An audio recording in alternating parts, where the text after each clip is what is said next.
Well, hello there, bookish besties. Welcome back to my channel. My name is Ashley. If this is the first time you're seeing me, hello! Consider this the warmest welcoming of, I don't know, your day, your week, your month, your life, who knows? But I'm so happy that you're here. Today we are diving into The Hunger Games, the novel by Suzanne Collins. This is one of my absolute favorite books and series of my life. Like, in the pyramid, it is top 2. I cannot pick a top 1. It depends on my day and my mood. This is a book that I picked up for the first time when I was maybe like 13 years old, 8th grade, and I could not put it down. For the first time ever in my life, I played hooky. I skipped school so I could read Mockingjay when it first came out cover to cover in one day. And now here I am revisiting it maybe some 15 years later, and we are going to talk. We are going to yap.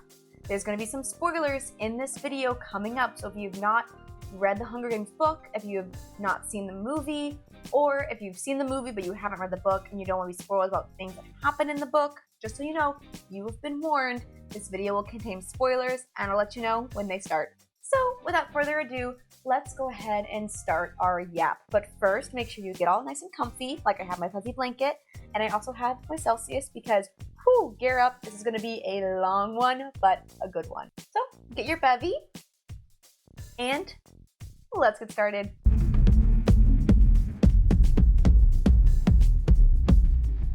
The Hunger Games is set in a dystopian future, some unknown years in North America, actually. There's been war, famine, climate change, some undisclosed events that have changed the geography of North America to the country that we know as Panem.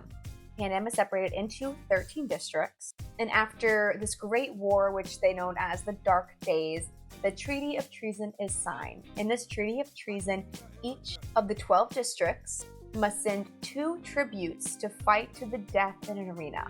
The 2 tributes are comprised of 1 boy and 1 girl ages 12 to 18 years old. The one victor gets fame, money, everything they could ever want in life. Think of it as The Bachelor, but instead of getting a ring or getting a rose, you get your life. This book overall is a satire on our government, actually. It has themes that are very similar to themes that we see today in media, in wealth, in who leads the country, in propaganda. All these themes are covered in this book and really mimic and bring light to the same issues that people see in governments today and governments in the past. And well, there's a reason why it's on the banned book list. But we'll be going over some very specific themes and symbolisms, as well as parallel to today, later in this video. Like I said in the intro, I discovered this book when I was 13 years old. I was in middle school. Granted, I picked up the book and fell in love more so with the romance subplot of the story than I did the actual depth of it. But here I am, some 14, 15 years later, and I'm still loving this book. It's timeless, it's ageless. The themes are popping out more now that I'm an adult reading it with adult eyes than I was as a kid reading it with, well, kid eyes. But there is something really impactful that when I was, I read this book when I was 13, 14, 15, 16, 17, 18. Like, I read it once a year. When I'm telling you guys I was obsessed, I was obsessed. But reading it as a child from the point of view of, these are my peers, these are people my age going into the games, and now reading it as an adult and seeing how the adults are handling the situation and seeing how the government is being run, I'm able to catch themes I didn't see when I was 13 years old. And a very cute little anecdote that I'll share before we really dive in is that I remember when I first read these books, I was sitting in my Theater 1 class, it was freshman year of high school, and I was talking with a girl in front of me who was at the Hunger Games series in front of her, and we instantly bonded. This was the year that the very first Hunger Games movie came out, and we were both rereading the series to get excited for the movie, and instant bond, instant friendship. And 14 years later, I was prepping for this video that you're watching right now. I was reading the Hunger Games, having notes, and I was texting this same friend all of the details, all of my questions, and all of my thoughts, and we were having, very similar, the same conversations that we had 14 years ago when we first met. It's just a really cute full circle moment, and Audrey, I love you, girl. Thank you for always being my go-to Hunger Games person when I just need to talk about it. You get me. I'm glad I could be there for you when you read through all of the Empyrean series and Onyx Storm. I got you, girl. Anyways, happy moment over. I don't know why I'm like tearing up about that. Whew, it's fine. So as a kid, I loved to read. I started my reading journey with Harry Potter, Percy Jackson, Twilight, but it was Hunger Games that really changed the way I read books. And honestly, I didn't really read too much after Hunger Games because nothing could compare, and I just reread Hunger Games. I'm not exaggerating. I would read the first book, and then I would jump to chapter like 15 in the second book when the Gale was out of the picture, because Gale rhymes with fail. I'm Team Peeta. And then I would read Mockingjay, and I would just read the ending. Like, I was so obsessed with these books and encapsulated by it that nothing else on my radar just kind of went by. I tried Sarah Dessen books. I tried Nicholas Sparks books. I tried other fantasy series like Divergent, and just nothing rasped me the way Hunger Games did. I return to the movies again and again and again when I'm just having a bad day and I just need to get my Hunger Games Suzanne content in. I will say, Francis Lawrence, though he did a great job directing, there were some key things that weren't included from the book into the movie that really changed the perception of the movies, but I'm not going to get into that in this video. That's going to be a separate video for you guys to look out for. I'm assuming if you're watching this video, you have either read the book or watched the movie. I'm assuming you have knowledge of the Hunger Games franchise. If you don't, I don't know what video you're watching. You shouldn't be watching this one. So, bye. But if you are in those two categories, amazing. Hi, welcome. We're gonna chit chat. If you've watched the movie and you haven't read the book yet, this is your recommendation to really dive into the book. It has so many key details. It's not a hard read. It's relatively short. You got this. And if you have a friend out there who hasn't read the book, but they've seen the movie and they love the movie, get them to read the book. Like I said, it's an easy read. It's so in-depth. It's so important. The context, the symbolism, the themes are so important, especially for today. Okay, we've officially reached spoiler station. Beep, beep, woo, woo, spoiler station. We are here. We've arrived. If you've not read the books, if you've not seen the movies, if you've seen the movies and not read the books, whatever your circumstance may be, if you do not want spoilers, do not go past this part of the video.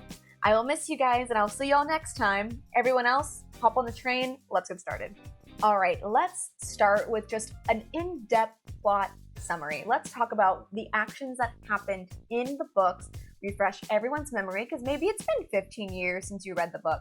Maybe you've seen the movie and you've forgotten some of these key details that are in the books. No worries, I got you. We'll dive into this first. If you want to skip the plot summary, down to the caption I have timestamp where we can just jump to themes and symbolisms and some questions and theories I have. So let's buckle in. The story begins with Katniss Everdeen. She's a 16-year-old girl from District 12, which happens to be the poorest district in Panem. Her and her sister and all the kids line up in the town square of District 12 for the reaping, or essentially a lottery, for the Hunger Games to be tribute. Her little sister, Primrose Everdeen's name is called. Prim is only 12. Katniss then volunteers to take her place in the Hunger Games as tribute. Then the boy's name is called, and it's Peeta Mellark, another guy from Katniss's class. Some context here around Katniss to really understand our main character and what she's going through, what motivates her. When she was 11 years old, her dad died in a mining accident. There was a huge explosion in the mine, killed a lot of people. It killed her best friend's dad, it killed her dad, and all of a sudden 11-year-old Katniss is now the head of her household. She goes out to the woods to start hunting. And by doing so, she single-handedly feeds her family as her mom falls into a deep depression. She can survive in the arena. She has what it takes. She knows the skills. And to make things more difficult, Peeta Mellark, who's the boy that's selected with her, is the boy with the bread. When Katniss was 11 years old and starving, she was just sitting by a tree trying to sell anything she could to get some coin to feed her family. Peeta sees her and he ends up purposely burning some bread because he works at a bakery. Peeta, risking being beaten by his family for this action, burns the bread and throws it to her, and Katniss survives. Katniss is filled with dread at seeing Peeta because this is the boy that saved her life. She feels like she owes him this huge life debt and now they're going into an arena where she might have to kill him. Upon saying goodbye to her loved one, she is visited by her mom, her best friend Gail, as well as 2 other people. Peeta's father comes in and gives his condolences and also gives her a freshly baked basket of cookies, because again, he's the baker. She's also visited by Madge, someone she sees as just an acquaintance, and Madge gives her a family heirloom to wear in the arena, and it is what we see and know as the gold Mockingjay pen. Katniss and Peeta are taken to the Capitol. They meet their mentor, Hamish Abernathy, who is a drunk and an alcoholic who will do anything just to forget about his time in the arena, because he is a victor of the 50th Hunger Games. It is his job to get Katniss and Peeta sponsors to survive in the arena and teach them essentially all that he knows. Katniss and Peeta undergo a lot of training. Katniss hides her archery skills at first and then wows the judges with an amazing score. And then Peeta, at the interviews, confesses his love to her for all of Panem.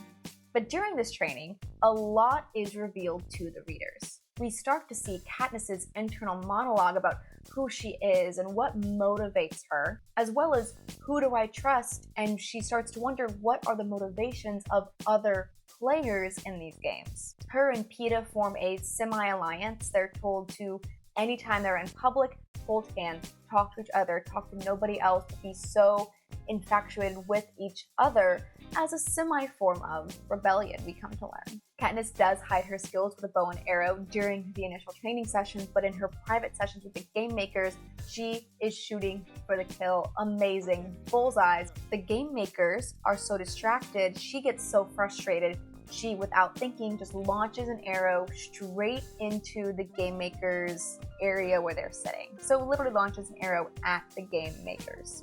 During training, Katniss's inner monologue is going absolutely insane when it comes to Peeta. She keeps thinking, what is his intentions? Why is he doing this? He just wants to kill me. He's just trying to get my trust so he can kill me. All of her thoughts are going in this direction to the point that she really can't imagine him having actual true feelings like he addressed to the entire world during the interview. The iconic, "She came here with me" line that he delivers. But she's pretty convinced that he only said that to kill her in the arena. Oh, sweet baby Katniss. So let's talk about the arena. Katniss is then thrusted into this arena with 24 minors, all destined to kill each other. The book covers a lot of context around Katniss and how she learned hunting from her father and apothecary from her mother, and overall, she is bred to survive this arena. She knows how to hunt, she knows what to eat, she knows what to do, she knows healing remedies from the plants and everything around her. Like, honestly, she feels almost more at home in the arena in these woods than she does in the Capitol or in any other playing field. She gets too close to the border. The Capitol tries to send her back to where people are by using fire, and she thus then becomes once again the girl on fire, playing on her wardrobe that we see during the interview as well as during the chariots of the training process. She's being hunted by the career tributes, which are the tributes from districts 1, 2, and 4. These are the wealthy districts, the districts that can afford to feed their kids and also train their kids to volunteer for the Hunger Games. So the career tributes have banded together and also have invited Peeta to join them. Ugh, the betrayal. After dropping Hornets on steroids on the career tributes, Katniss manages to kill a couple of them. She forms a very short-lived alliance with Short Rue. Short-lived because it's only about a couple of days before the boy from District 1 ends up killing Rue, and Katniss then ends up killing this boy from District 1. She doesn't even know his name, doesn't bother to learn his name. In Katniss's first act of defiance to the Capitol, she buries Rue in flowers and then sings her to sleep. After Rue's death, when Katniss buries her in flowers, this sparks the first initial unrest in District 11. Later, due to lack of excitement in the games, the Capitol and the game makers announce a game change. Now, 2 victors can come from the same district. If one district has 2 winners, both of them can win. Katniss is overjoyed at this, realizing Peeta is now her ally, and she sets sight to go find a very injured Peeta, because she knows that he has been hurt by Cato, the boy from District 2. So while Katniss is on her mission, she comes across a rock with some real rizz. Peeta has completely camouflaged himself along the banks of a small river, and he is also immensely flirting with her, which has to be the funniest thing. I mean, we're supposed to be in love, so you can kiss me anytime you want. Peeta Malark, my guy! You're like dying on the edge of the riverbank, and here you are just like sprouting these words? Whew. So Katniss then takes him back to a cave to heal and tend to his leg wound. It is very, very severe where Cato has cut him. He's suffering from blood poisoning. It is not looking good for Peeta at all. Katniss is doing everything she can to take care of him. She's sacrificing her survival. She's sacrificing safety to focus on Peeta, and everything in the cave is laid out bare. The readers get the joy of watching Katniss kind of stumble over these interactions with Peeta, not really knowing what to say or what to do, but knowing, okay, like we're supposed to be in love, so like let's amp it up a little bit, guys. And we are also watching her fall a little bit herself, though she doesn't want to admit it. And she tells us that. She's blushing and looking down, not able to like look him in the eye when he makes some comments or when she thinks about something. Any questions that he directly asks her, she admittedly refuses to think too deeply on the answer because she's afraid of what the answer might be.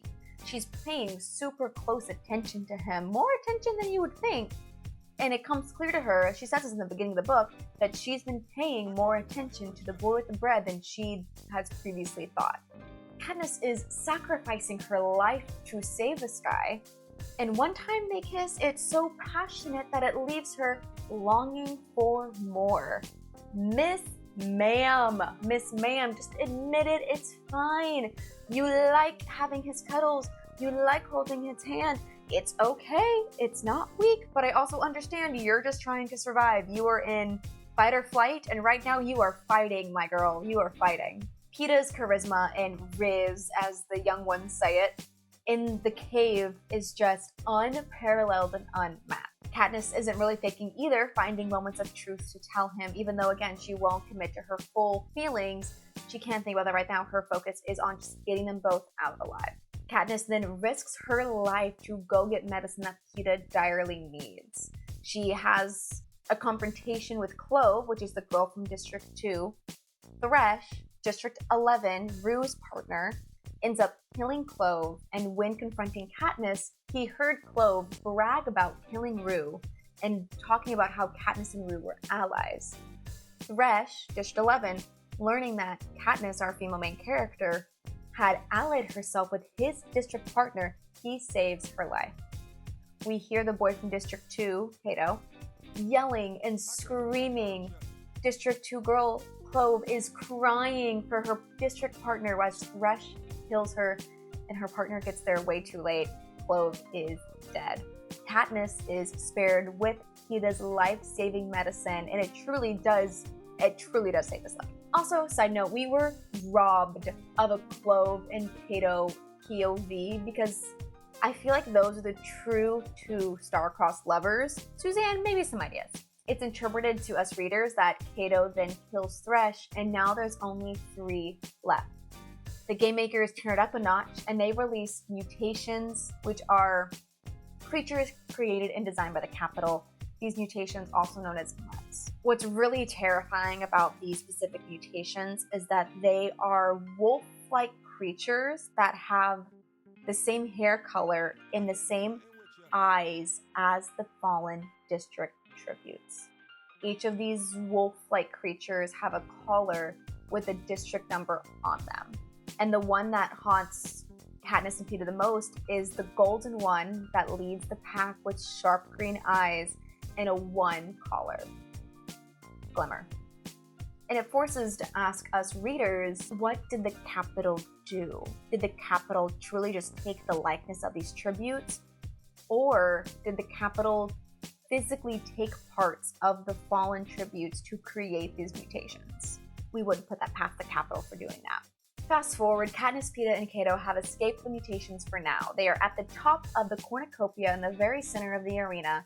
Cato grabs Peeta, holds him by the neck, he can snap it if he wants to, and realizes that they are at a stalemate. Katniss can't shoot Cato without taking Peeta down with him, and Peeta is bleeding out. Katniss has to choose what to do. Peeta takes a little bit of blood, draws an X right there on Cato's hand. Katniss knows she has to shoot the hand. Cato's hand goes flying. Peeta pushes him back. Cato falls back to the mutations. It's freezing cold. Katniss and Peeta go, again, on the top of the cornucopia, cuddle together all night. They are hearing Cato's wailings and screams as he is just being brutalized and slowly killed by these mutts. To the fact that daybreak happens, it's morning. Peeta is bleeding out. Katniss had to tie a tourniquet around his leg just to save him. He's been injured again. And it's morning, and Katniss decides to do an act of mercy. She takes the arrow out of Peeta's tourniquet, aims it at Cato. A brutal hunk of meat is what she describes him, and kills him for mercy. But now we have two left, Katniss and Peeta from the same district.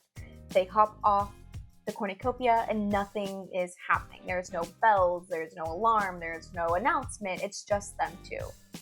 Eventually, the head game maker comes on and says, hey, we rebuke that rule. Only one victor can remain. Katniss and Peeta. Somehow one has to die. Out of gut instinct, Katniss draws her arrow only to see Peeta drop his weapon. And he's like, no, kill me. You go home, take care of our family. Katniss refuses, and then Peeta's very okay with him just bleeding out. Because again, his leg wound is it's just going.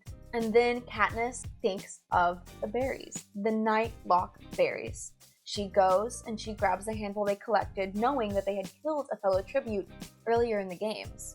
So she gives them to Peeta, gives them to her. Peeta is going off about his undying love for Katniss, and Katniss is only thinking one thing. They have to have a victor. So they both take the berries, they both start to eat them, as the game maker's like, wait, we congratulate the two victors from District 12 of the Hunger Games. They are taken away in a hovercraft, and Katniss is wailing at the door. They've taken Peeta away. They are trying to resuscitate him. They're doing surgery. Peeta's heart stops twice, and Katniss is just banging and wailing and crying on that hovercraft door because it's Peeta. Peeta can't go. Peeta can't die. And that's all of her thoughts, is Peeta can't die. We have to survive this. If Peeta dies, I am left alone in this arena and I am never getting out. It's literally what she says. So now we are at the Capital Victory Tour, essentially, where they are watching the recap of the games and they're reunited and it's all happy and lovey, so they think. Katniss has not gotten the opportunity yet to tell Peeta that everything was fake. Everything wasn't real. But not before Haymitch gives Katniss the warning of what you did in the arena sparked something in the districts. There is a spark of rebellion that you caused, Katniss. You have to prove not only to the districts, but to Snow himself that what you did was out of love and nothing else. Katniss tells Peeta her truth, or at least semi-truth, because what she did in the arena was an act of survival. Doesn't necessarily mean she feels those strong feelings.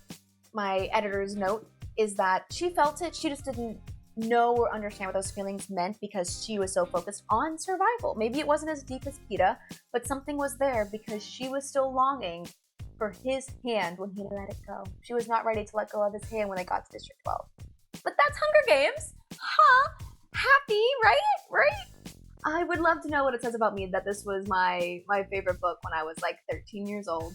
So now let's explore some different themes and symbolism that we see throughout this book. Hi friends, if you skipped the overall plot summary and just wanted to dive into themes and symbolism, look at that.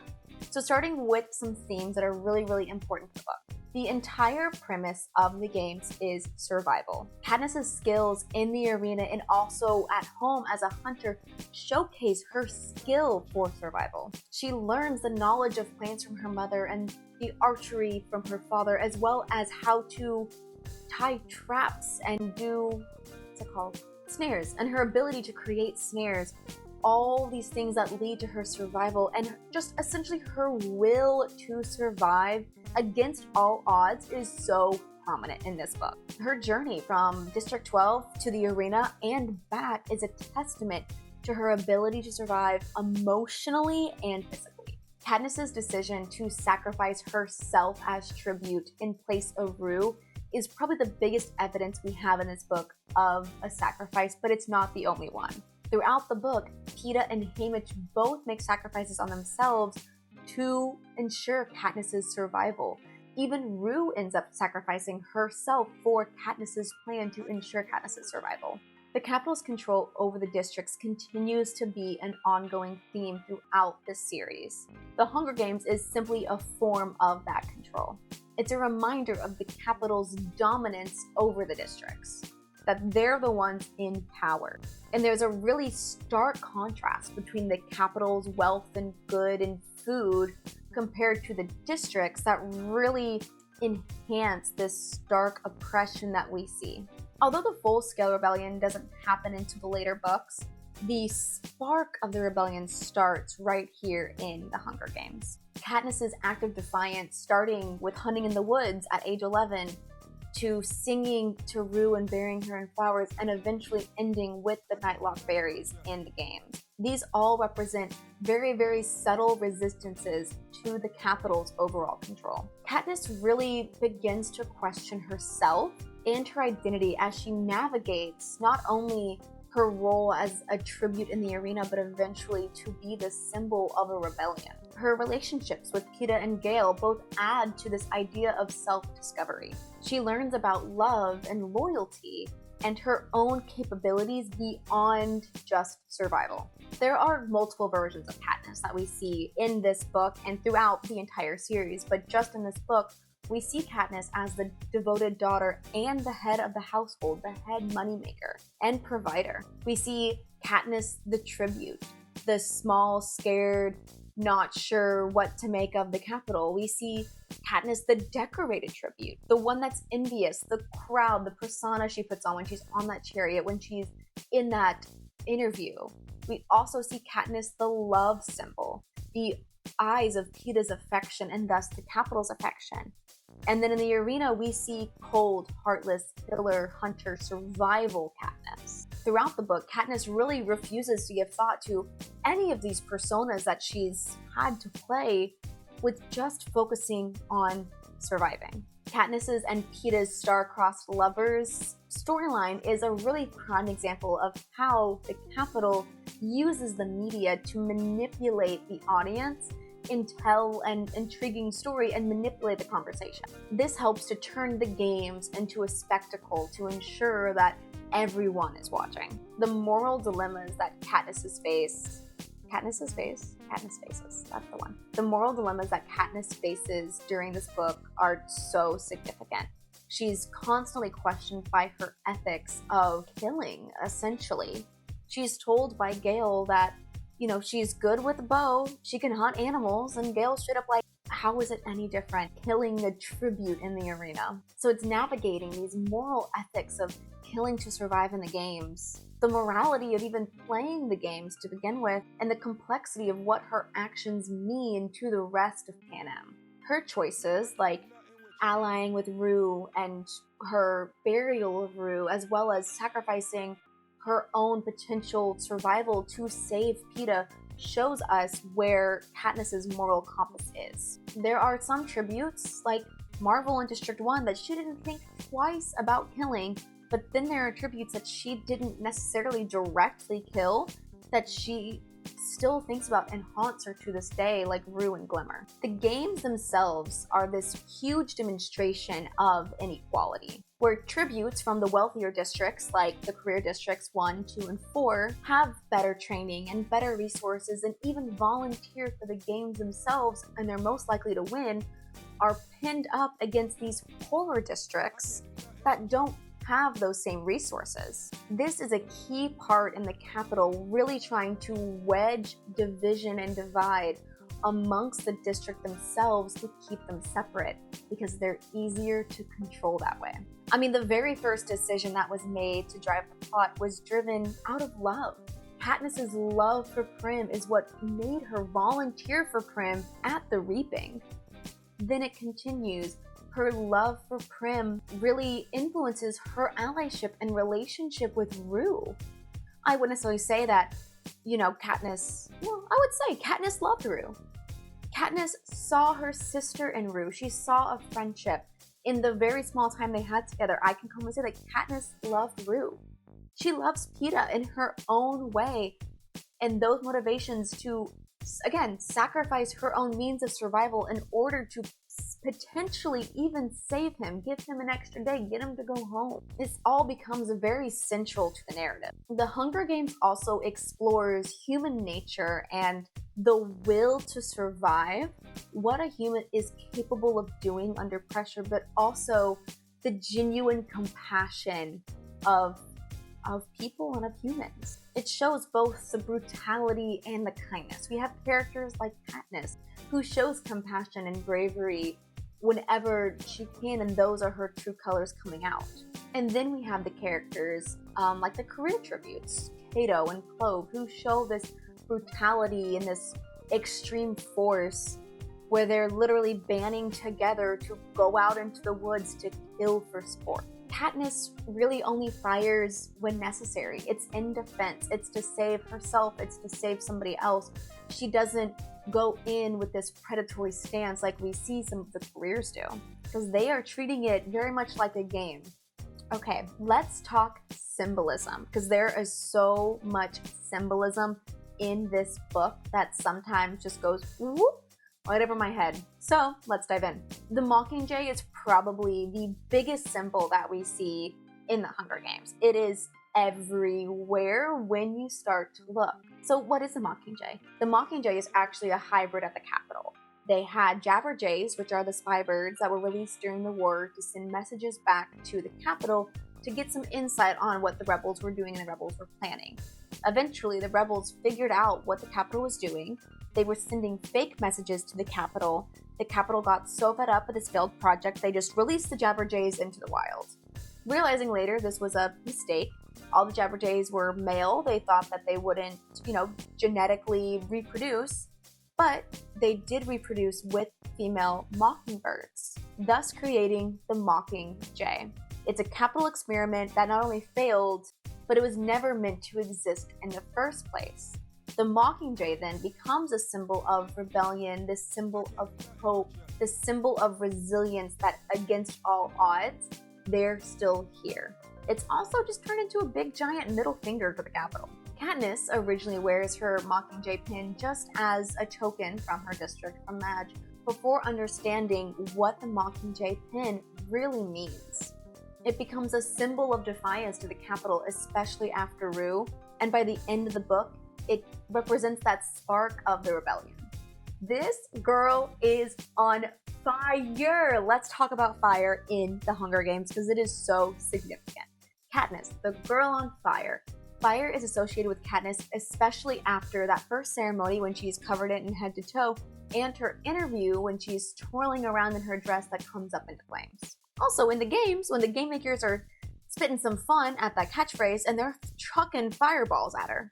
This fire represents Katniss's passion, the rebellion that she sparks, and her potential to change or destroy the existing order. Fire is a purifier. It stands for transformation and purification, both for herself and for Panem. Literally shaped as the Horn of Plenty, the Cornucopia is at the center of every arena, and it really symbolizes the greed and wealth of the Capitol. It's where the initial bloodbath occurs at every games, and it's always filled with needed supplies, food, weapons, abundance of plenty if they're willing to fight to the death over it. It also represents the Capitol's really twisted viewpoint and generosity that only the strong can survive. The arena is so much more than just a place for the games. It is a controlled environment of Panem where the Capitol makes every decision. They decide who goes in. They decide, in a way, who comes out. In the arena, they manipulate life, death, and nature itself. It's a microcosm of Panem where the Capitol gets to dictate the rules, who lives, and who dies. After Rue's death, Katniss decorates her body with flowers and sings her a song from her district as an open act of mourning. This gesture symbolizes the innocence and the loss of life as well as the human cost in these capital games. These games are created to desynthesize the viewers from the fact that these are children dying on their screen. This action shows Katniss openly mourning her friend, giving life and innocence to Rue, thus sparking a rebellion in 11, because Rue is not supposed to be mourned. It's supposed to be a game, it's supposed to be for sport, but here Katniss is showing us the truth and showing us the heartbreak. At the very end of the game, when Katniss and Peeta have the Nightlock berries, it not only symbolizes unity between the two, but also defiance against the Capitol. It's a manipulation of the game's rules. Very, very open. For Katniss, it's an act of taking some control away from the Capitol. She gets to decide her life and her death. For Peeta, it is an act of love. But at the end of the day, they are choosing their fate, and it's not at the Capitol's authority. The boy with the bread. Oh, bread. Bread is a reoccurring symbol of kindness and substance. Peeta's act of giving Katniss bread as she was starving is an act of kindness, and it gives Katniss hope. From the very beginning, it shows Peeta's compassion, and it also has a connection between them from the very beginning. In the arena also, bread from sponsors showcases survival. It's a lifeline from the outside world, and it's a manipulation of the game's narrative. As we know, Katniss's primary weapon is the bow and arrow. It symbolizes her strength, her independence, and her connection to nature and survival. Her bow and arrow act as an extension of her identity, showcasing her both as the provider and as a survivalist. And it's not just for herself, but for others. You can also see in the games that she truly wasn't confident in her abilities until she got her bow and her arrow. The extravagant and, more often than not, grotesque fashion choices of the Capitol really symbolizes not only the excess but superficiality of the Capitol, but also enhances the difference between the Capitol and the districts. This also goes along with the words and phrases that the Capitol people say, seeming very disconnected because they have the luxury of not having to fight for survival, so they can think about other things that maybe aren't important to the rest of the districts because they're so focused on survival. This really continues to highlight the theme of inequality between the Capitol and the districts, further driving the wedge as the decadence of the Capitol is from the districts. They get everything from the districts, and the districts are left with nothing. And my personal favorite symbolism that we see in this book and throughout the series is Peeta and hope and dandelions. As we talked about before, Peeta is associated with bread, which is associated with hope. A very small detail from the book is that when Katniss was starving and Peeta throws her the bread initially, the bread lands in a field of dandelions. Peeta's father also gives Katniss a tin of cookies after the reaping, and on the train, Katniss gets so frustrated not wanting to feel like she has to owe that family anything else that she throws the cookies off the train and they land in a field of dandelions. When Katniss thinks of Peeta during the game, she often associates him with dandelions. When she finds Peeta camouflaged amongst the rocks in the riverbank, she's reminded of a dandelion. It's hope springing through, otherwise in despair. And this idea of Peeta being the dandelion in the rocks sees Peeta as being the light and the hope even in the darkest times of Katniss's life. Dandelions themselves are also relentless. They grow in the most adverse conditions, much like Katniss herself. They sprout in the cracks in sidewalks. They sprout in poor soil. And even after being destroyed, they come back, much like Katniss herself. This mimics Katniss's own resilience, her ability to come back again and again, stronger and stronger, her survival and resilience at its core. Okay, let's talk about this romantic subplot. We're only going to really talk about Katniss and Peeta's because in this book we don't really dive into what Gale is and means to Katniss. That most likely will be in the next couple books coming. So the biggest question we have when it comes to Katniss and Peeta's relationship is, was it real? Was it pretend? We know from her perspective, it was pretend on her part. She was playing a part to survive. But what about from Peeta's? Was it real or was he faking it? Me, maybe I'm biased, but I fully think that Peeta's intentions and his feelings were 100% real. I mean, he was thrown into the Hunger Games with the crush he's had forever. In my mind, it's kind of like, what do I have to lose? Fuck it. Okay, I'll let the world know. If anything, it can keep her alive. And let's think about it this way. If he truly was lying, what did he have to gain for lying? Sure, maybe it put him on the map for sponsors, but it put her more on the pedestal because she's the object of his affections. If she wins, then maybe his family gets more food, but we also know that he doesn't have the greatest relationship with his family. At the end of the day, there was nothing really in it for him to not be telling the truth. Because if he's lying, it was still his idea to put her on the pedestal. He's telling the truth, but further evidence to come. It's really their intimate conversations when I, the reader, even if Katniss didn't pick it up, caught on to his true feelings. The amount of detail that he remembered from her first day of school, the 2 braids instead of 1, the red dress, the singing of the song on that first day, details that Katniss herself can't remember, but she has a vague memory of. This is marked as the day he fell in love with her, and there's just no doubt in my mind. Katniss herself even starts to think about those details from her early life and day to day, being like, well, I did used to wear my hair in 2 braids. I did have a dress exactly like he described, and it was one of my favorites. I probably would have worn it a lot. And I did used to sing. I remember singing that song on the first day of school. I sang a lot before my dad died. These are all details, and it leads Katniss to think, like, if this is true, could all of it be true? I also fully believe that Peeta professing his love to Katniss is what helped her survive. She would not have survived the arena if it was not for Peeta.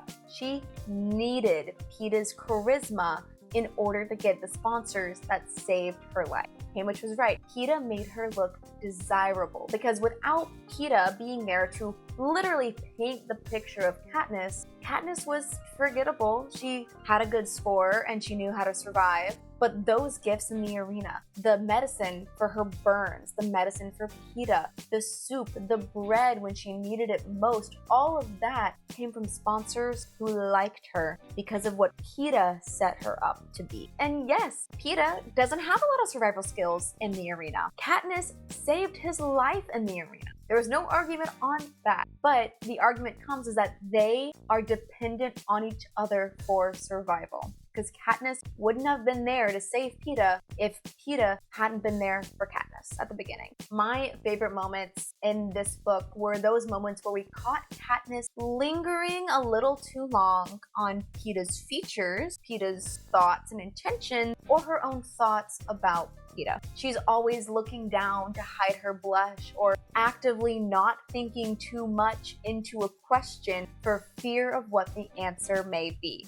That cave scene laid it all out bare for us. The way that she sacrificed herself for Peeta and the way she felt when she cuddled up next to him, safe. Her true colors shone at the end of Hunger Games when, yes, they had the Nightlock berries, and yes, she had her true colors really shown at the end of the book. One, she had the thought of, if Peeta dies here, I'm never going to escape this arena. She ties Peeta with her own survival. Then at the end, when the hovercraft comes and scoops them up and takes them back to the capital because they won, they very quickly, they being the capital, escort Peeta away. They put him in a room and start operating on him immediately. His heart stops twice. Katniss, she's banging, she's yelling at the door. Fair roll, she looks herself in the mirror and thinks, I look cuckoo bananas. I look like a crazy person banging for Peeta because she thinks she's still in the arena. She thinks he's gonna die, and she watches him die twice. The only way to calm her down is to literally sedate her from behind. You can't tell me that's indifference to somebody. Katniss has always cared about the boy with the bread. I don't think she allowed herself to think too much about how much she cared for him and what those feelings intended, because she was always so solely focused on survival. So much survival of her family and then of Peeta. And it wasn't really until Peeta's true colors surfaced, how she saw his kindness in odds against everything, his own compassionate resilience, that she let those feelings come more to the surface. It's always what she thought about Peeta. It's always been that compassion and that hope in the light of darkness. She refused to allow herself to think too much about it. She tells us that time and time again in her inner monologue in the book. And I quite honestly don't think that she felt like she deserved his love in return. Anyway, I'm Team Peeta. I don't know if you guys got that. Team Peeta, Gale rhymes with fail. And I'm so excited to get into my Gale slander in the next book. The world that Suzanne Collins creates in the Hunger Games is so, I want to use the word phenomenal, but phenomenal in the fact that she did a great job writing it. Not like phenomenal as like I want to live there, because dear God, this sounds awful. But again, Panem, the country, is set in North America. There's been so much climate change and geography change and war to really reshape the continent to 12 districts. 13 went away in the war. We're left with 12. With the capital sitting in what used to be the Rocky Mountains, each district has their own expertise of production, from luxury goods to fishing to agriculture to grain to textiles to coal mining in District 12, which is set in Appalachia. I wonder what the rest of the world is doing during this time. Because if this Panem takes place in what is known today as North America, Canada through Mexico, what's happening in South America? What's happening on other continents and other civilizations? Do they know the Hunger Games is going on? Are they trying to stop it? Are they just closing their eyes because it's not interfering with them? Are similar things happening in those countries? Suzanne, I'd love to know. Food for thought. So like I said, Suzanne Collins does a really great job of setting up this dystopian world for us. So much so that it really parallels our own society. From keeping the people separated so they don't defy the governing power, to the wealth difference, to even using media and entertainment as a form of control. But we'll get into that in a second. Before that, let's talk about the ending of the book. In the end, Katniss and Peeta both return home to District 12. They are the victors of the Hunger Games, the first time ever 2 people have won, and the 3rd and 4th ever to come from District 12. They escaped the arena, but soon learn that the arena might just not be over yet. Peeta learns that Katniss's feelings that were expressed in the arena might not be 100% true and fully based on their mutual survival. And Katniss learns that she has now sparked a rebellion, and Katniss herself learns that she has ignited the spark of a revolution. Okay, there are 3 parallels to today's society that I want to talk about that Suzanne Collins satires in this book. Probably a reason why it's considered a banned book in schools nowadays. First is this idea of separation and divide in order to keep and obtain power. Long story short, people are easier to control when they're pointing fingers at each other versus pointing fingers in the same direction, to the top. The Hunger Games created this entity that allowed the districts to continue to point fingers at each other rather than point them at the capital. Much like how our society today is having us point fingers at different demographics, different people, in order to keep us divided. We are all one people. We are stronger together, pointing the fingers to the people who are in charge that put us in this oppression.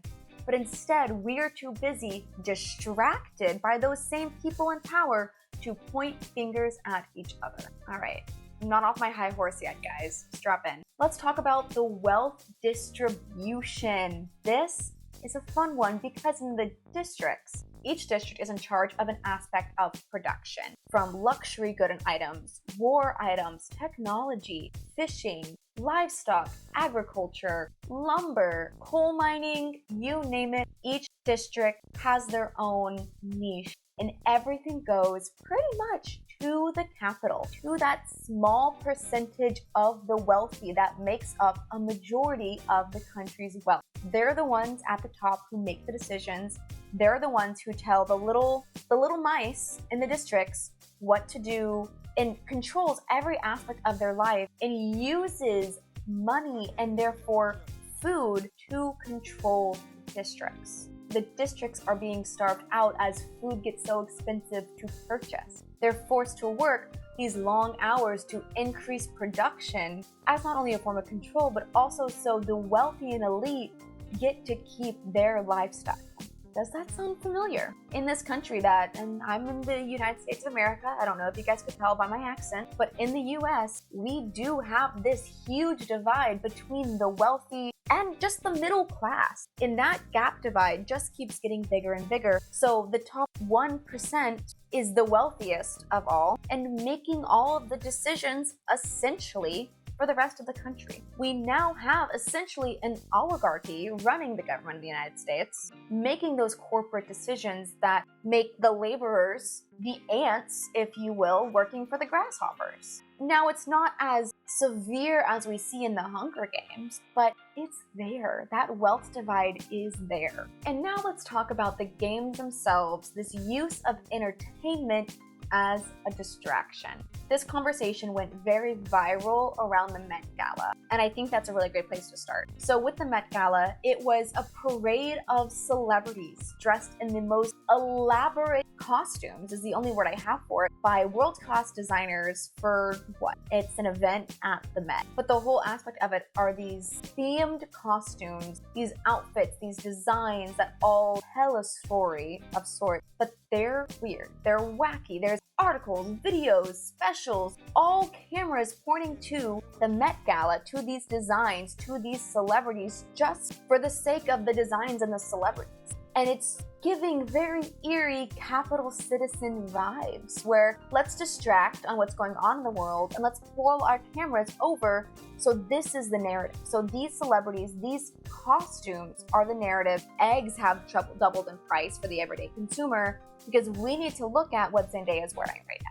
And it's not just the Met Gala, I'm just pointing fingers because that's when the conversation started, but it's really for every single large entertainment event. I've seen this with the Grammys, I've seen this with the Oscars, I've seen this with the Golden Globes. Like, every major entertainment event is truly turned into a spectacle. And for the next week, the only thing anyone can talk about is who was wearing what drama was caused, who's dating who won what award, who was sniped the award. And at the end of the day, that's just gossip. It truly doesn't matter, but that's all the headlines are. We're not looking at what decisions the government's making. We're not looking at the war in the world, the famine, the job rates. We're not looking at all that kind of stuff because we're so distracted by the entertainment and the media. Now let's look at reality TV, because that's essentially what the Hunger Games are. The Bachelor, Survivor, and Extracted, is a new TV show, are all kind of blended together, make the Hunger Games. And these are all examples of how reality TV isn't actually real.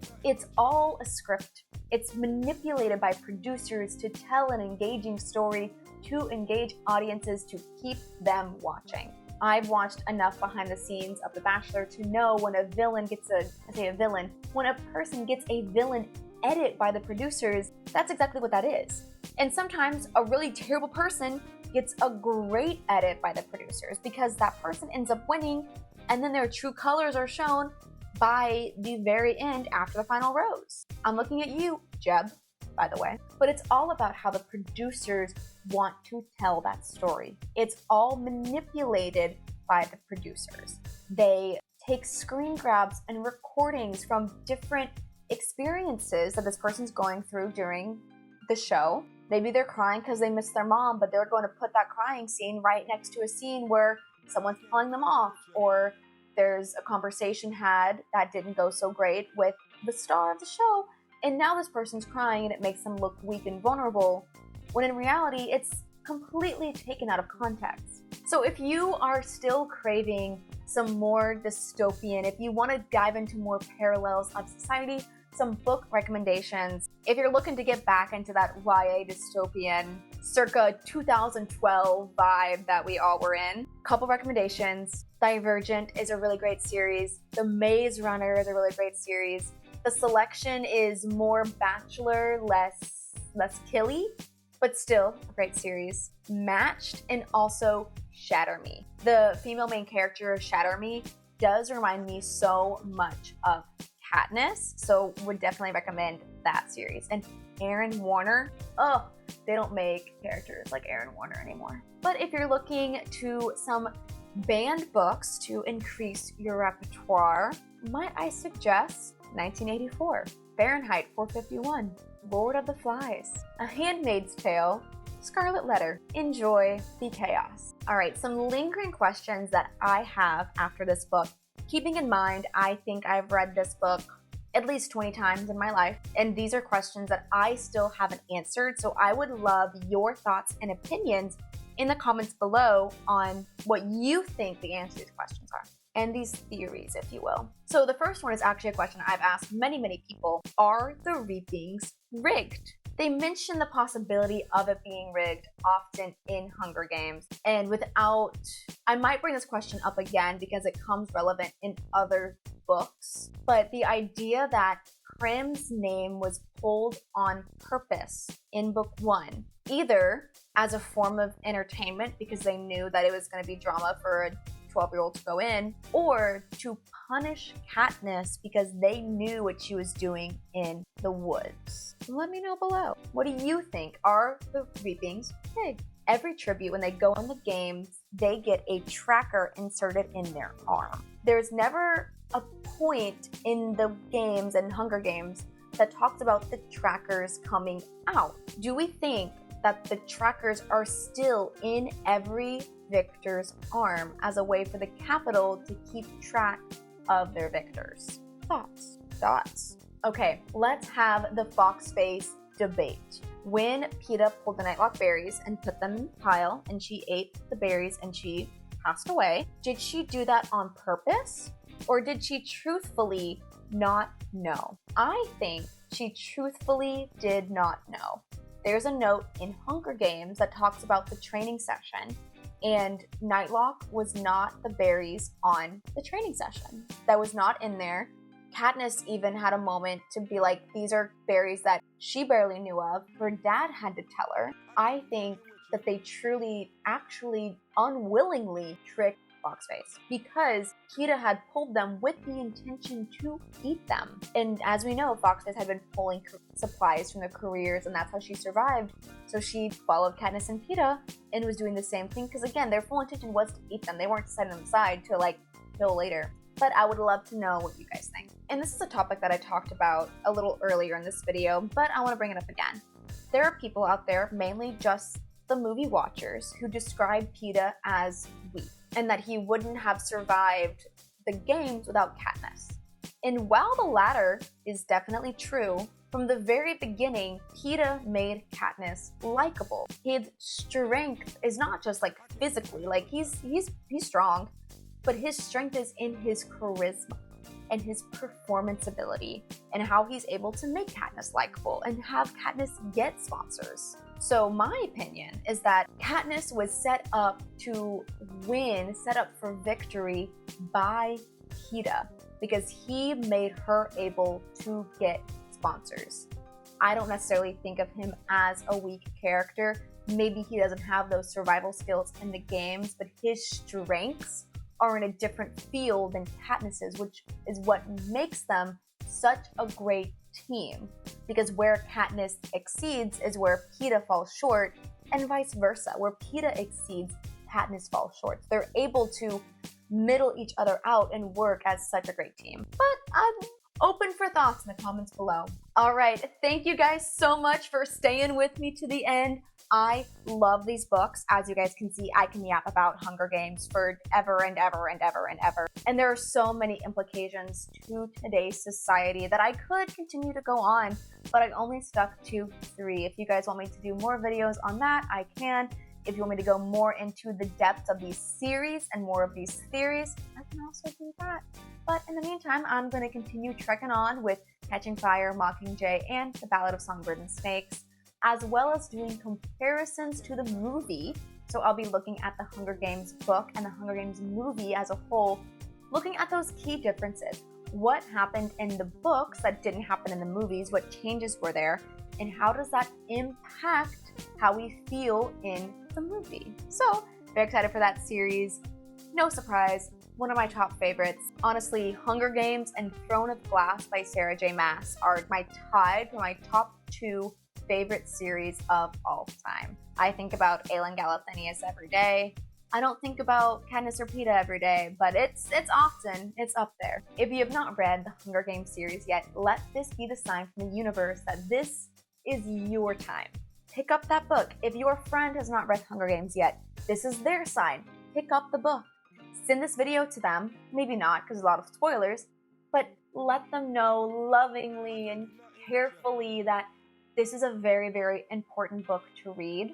Not just because the story is great, but it also is a cautionary tale for things that we need to look out for. And, if we don't learn history, we're doomed to repeat it. And this dystopian world does a really great job of showing, if we're not careful, what the world could become. Great parallels, great everything. It's amazing. It's so good. I could go on and on and on about how much I love the series, but I won't do that to you guys any more than I already have. Please like, comment, engage with this content. I want to know what you guys think. I want to know your thoughts. If you like this video, if you hate this video, please don't tell me if you hate it. I'm really sensitive. I'm just a girl. I'm just a girl talking Hunger Games in my room at 12 p.m. That's all. But yeah, that's it from me. Get excited for more on this Hunger Games series I'll be bringing to you guys. And on that note, happy reading more Hunger Games!